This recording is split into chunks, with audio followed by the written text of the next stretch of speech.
هاوسەرگیری کەم بۆتەوە لەبەرەوەی چەند هۆکارێک لەگەڵ شادومان و هەستی باسی ئەنجامدانی پرۆسەی هاوسەرگیری دەکەین. شادومان تەمەنی 23 ساڵە و هەستیش تەمەنی 30 ساڵە. هیچیان هاوسەرگیریان نەکردووە. هۆکاری هاوسەرگیری نەکردنی خۆیان و کەمبوونەوەی پرۆسەکەش لە سنوورەکە بۆ خراپی دۆخی دارایی و گرانبوونی نرخی زێڕ و بێکاری گەنجان دەگێڕنەوە. پرۆسەی هاوسەرگیری لەم سنوورەدا زۆر کەم بۆتەوە. هۆکارەکان زۆرن. یەکێک لە هۆکارەکان گەنجەکان بێکارن، ناتوانن ژیانێکی خۆش بۆ لە ئایندەدا دابین، کەنیان پارەیان نییە، زێڕیش زۆر گرانە. لەبەر ئەوە ناچارن لەو پرۆسەیە دوور بکەونەوە و زۆر بەشیان خەڵکی ئەو ناوچەیە سەفەری هەندەران بکەن. پرۆسەی هاوسەرگیری کەم بۆتەوە. هۆکارەکەشی دەگەڕێتەوە بۆ ئەو قەیرانە ئابووری لە هەرێمی کوردستان ڕوویداوە. کۆمەڵە هۆکاری تر لەوانە ئەگەر نرخی زێڕ بەرز بۆتەوە، خەرجی زیادی کردووە.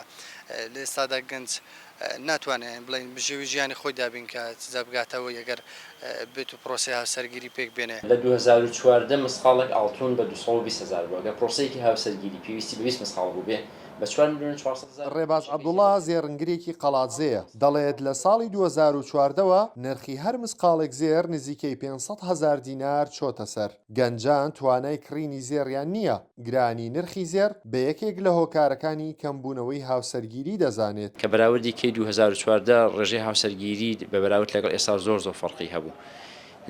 ساڵ بۆ ساڵ کەم بۆتەوە. 2014 مسقالێک ئاڵتون بە 220,000 بوو. کەسێک کە لە پرۆسەی هاوسەرگیریەکەی 20 مسقال ئاڵتونی کڕیبە دەیکردە 4,400,000 دینار.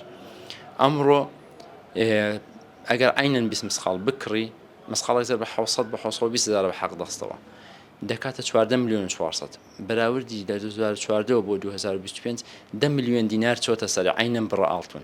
ئەوە جانبێکی ڕئیسیە بەڕێی من کە پرۆسەی هاوسەرگیری کەم بۆتەوە. لە ئێستادا کە بووکێک بێ ئاڵتون بکڕێ، 2 مسقال ئاڵقە و گوارەیەک 5 مسقال زۆرکەی بچێتە 10 مسقال، کە 10 مسقالەکە سەیرکەی دەکاتە 7 میلیۆن 8 میلیۆن. بەقەدرە چۆن دەڵێ دووقاتی پارەی 2014 کە 10 مسقاڵی کڕی بووایە 20 مسقاڵی کڕی بووە دەیکردە 4 میلیۆن. بەپێی ئامارێک لە سەرەتای ساڵی 2023ەوە تا ئێستا 2738 کەس لە سنووری قەزای پشدەر پرۆسەی هاوسەرگیریان پێکێناوە. سەرەڕای کەمبوونەوەی پرۆسەکە 463 کەسیش جیابوونەتەوە. خراپی دۆخی دارایی و بەرزبوونەوەی نرخی زێڕ لەلایەک و خواست و داواکاریەکانی پرۆسەی هاوسەرگیریش لەلایەکی تر هۆکارن بۆ ئەوەی گەنجان کەمتر خۆیان لە پرۆسەی هاوسەرگیری بدەن و هاوسەرگیری ئەنجام بدەن. ئەمەش بۆتە هۆی کەمبوونەوەی ئەنجامدانی پرۆسەی هاوسەرگیری بە ڕێژەیەکی زۆر.